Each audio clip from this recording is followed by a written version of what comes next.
Family members who ignore child abuse could face jail under a new coalition policy announced today.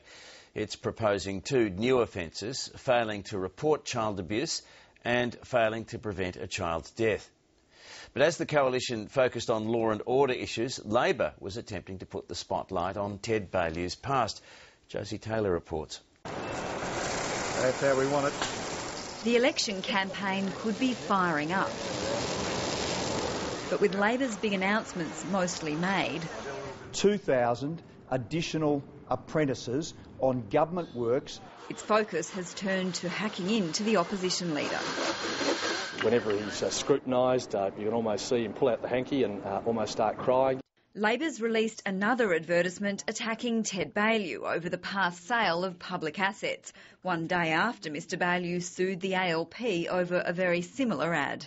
The same company got the contract to sell 27 properties without even going to tender. He might think that he can chew on a cool mint and all this will go away. I had no role on either side of those contracts. The opposition's trying to focus on crime and safety, promising new offences for people who ignore child abuse. One, a failure to protect vulnerable children, and secondly, allowing the death of a child. The laws would apply to people who live with and care for children, extending the existing mandatory reporting of abuse for professionals like teachers and doctors. Domestic violence experts and lawyers have concerns. The main impact could be on the mother, and I don't think that's going to be a good outcome for the child. And the latest poll backs up the claims of both sides that this election will be very close.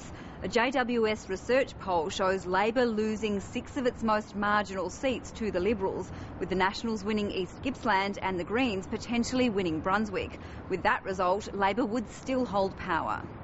Late today, the opposition released its $41 million energy policy that includes finding new sites for gas-fired power stations. Mr Baillieu says his party's costings will finally be made public on Thursday. Josie Taylor, ABC News, Melbourne.